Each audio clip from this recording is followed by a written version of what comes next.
টাকা ধরাচ্ছে দেখে আমাদের বোমা বলছে কি যে তাহলে বিয়ে গোটা যাচ্ছে ঠিক আছে।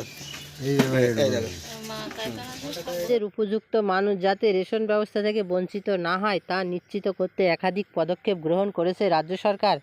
তাই তো রাজ্যের খাদ্য ও খাদ্য সরবরাহ দপ্তর রেশন ব্যবস্থায় স্বচ্ছতা আনতে গ্রাহকরা কত পরিমাণ চাল, গম ও অন্যান্য সামগ্রী পাবেন তা প্রকাশ্যে লিখের জন্য নির্দেশ দেওয়া হয়েছে রেশন ডিলারকে।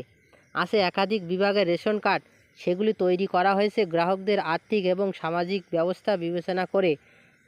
এই বিভাগগুলি A Y PSS, SPSS, RKSY1, RKSY2।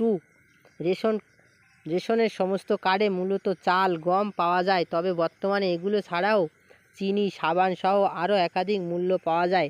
প্রতি মাসের শুরুতেই খাদ্য দপ্তরের কার্ডে কত কেজি করে কি পাওয়া যাবে, এবারে সেই নিয়মের কোনো পরিবর্তন আসেনি।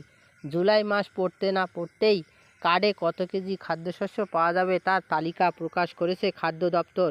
এবার এক নজরে দেখে নেওয়া যাক রাজ্যের সবচেয়ে বেশি দরিদ্র মানুষের জন্য দেওয়া হয় AAY রেশন কার্ড বা অন্য যোজনা কার্ড।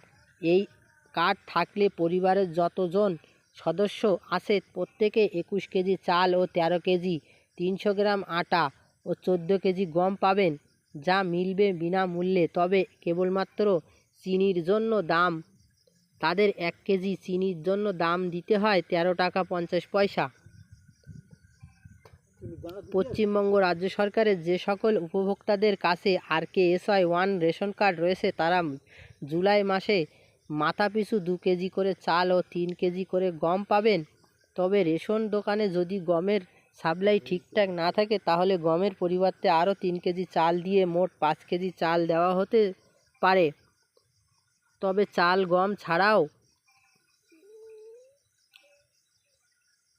উপভোক্তারা আরও কিছু পাবেন না। অন্যদিকে যে সকল উপভোক্তাদের RKSY রেশন 2 কার্ড রয়েছে তারা জুলাই মাসে বিনামূল্যে পাবেন 1 কেজি চাল, 1 কেজি গম।